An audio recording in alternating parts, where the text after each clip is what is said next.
don't.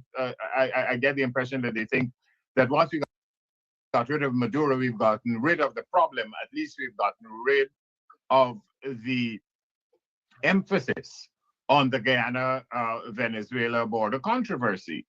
But the vice president who has assumed the position of interim president of Venezuela, Ms. Rodriguez, is as much of a hawk on the Guyana Venezuela issue. Do you think that we need to do a lot more in addition to the diplomatic outlay that you were talking about just a moment ago? Yes, we need to. Look, I was never one of the persons who believed that the Venezuela territorial controversy is a function of the president of the day. This thing has historical context. It's a product of history. It's a product of the Cold War. And therefore, one has to recognize that this claim to Guyana's territory is not an individualistic claim. It is not a claim of a political party or the claim of a political president. It is a claim of Venezuela. In fact, in some regard, the Guyana-Venezuela issue has become what some theorists call a phenomenon sui generis.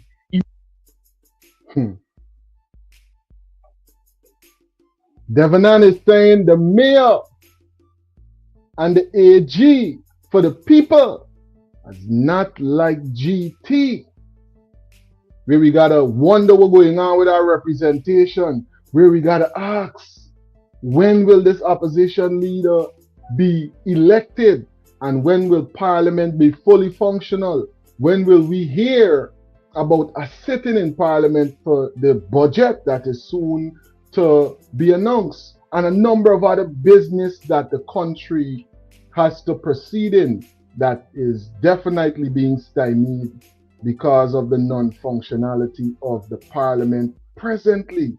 There's a number of things, but do we listen to what the Honorable Mr. Norton is saying right here? In the sense that it has generated a life of its own, and it has taken on a life of its own, and it tends to transcend the government of the day. So the removal of Maduro will not solve our problem. It will not even contribute. You have the military establishment that has its position. You have the intellectual community in Venezuela that has its position. We have got to recognize that what would have happened will serve the interests of the United States of America. Now, I taught foreign policy for years at the university, and one of the first things you tell your students is that countries pursue their interests.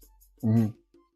And so I believe it will be naive for anyone to see the removal of Maduro as the solution to the problem.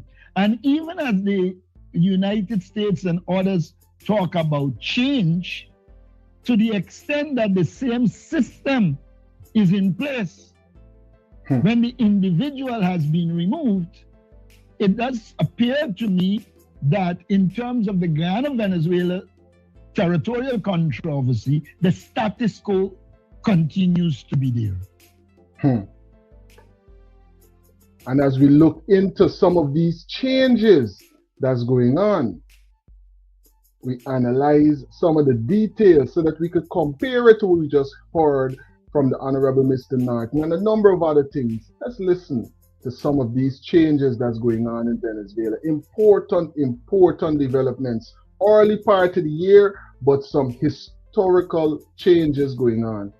Of the masterminds of the regime, John. Don't forget that these are people that have been in power for 2 decades. So it is understandable that a transfer of power immediately to Edmundo González Urrutia and Maria Corina Machado, when they don't control the military and when they don't control the oil industry, would have been perhaps a bit reckless by President Trump and Secretaries Hegseth and Rubio. But obviously what the Venezuelan people want is that transition to democracy and free and fair elections to happen. And for the folks that we voted for in that election last year, to be put into office. We understand that perhaps now Delcy Rodriguez needs to be, the devil with whom the Trump administration negotiates for this transition to happen, because she does have control. So she's not only the VP, she also controls the oil. This is a woman that's incredibly smart.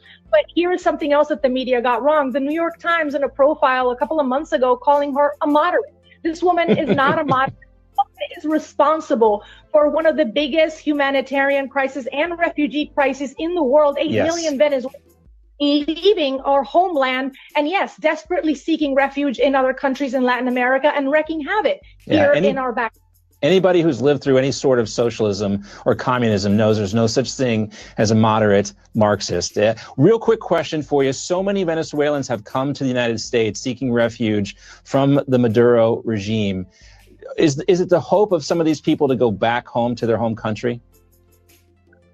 Absolutely, John. I grew up in a Venezuela that was prosperous, that was one of the longest standing democracies in the region. I remember my father telling me stories about, Mariana, if you open any sort of business here, it will prosper. We were a nation that welcomed so many people after World War II, so many people from other failed democracies in Latin America.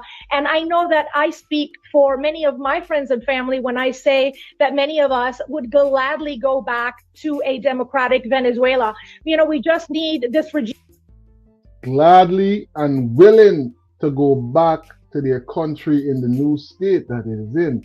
I'm telling you, powerful developments going on right now in our region. Being removed, and hopefully the Trump administration will do that. And I believe that they have taken historic steps that nobody dared take before to bring down this dictator and his wife, who, as you know, have now been charged with narco-terrorism conspiracy, cocaine importation conspiracy, possession of machine guns, etc.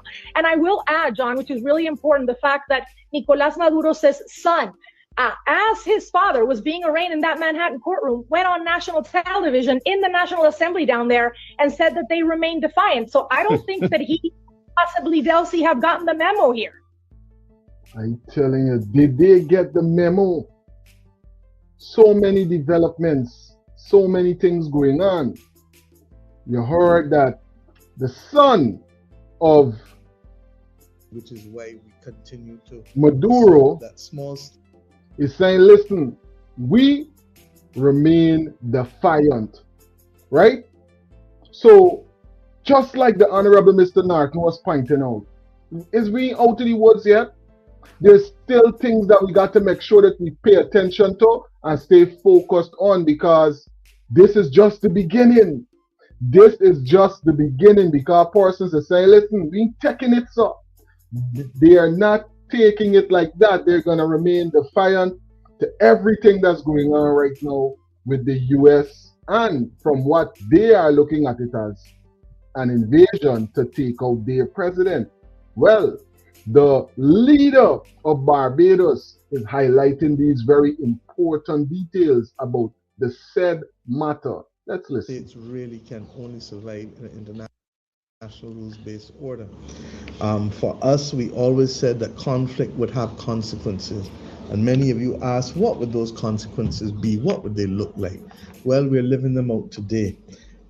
With the actions taken in Venezuela, a number of disruptions took place, primarily with respect to our airspace, or planes coming from the US, I should say.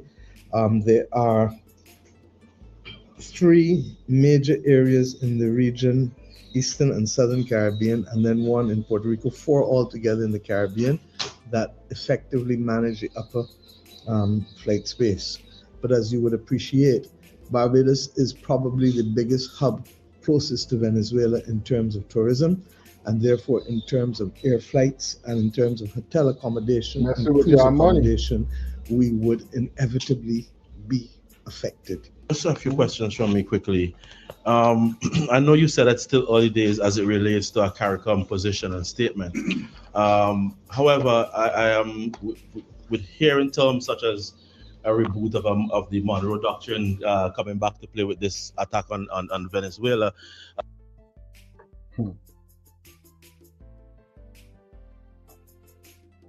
LC is saying, how about fair elections here? I'm telling you. I guess we gotta wait until 2031 for that possibility.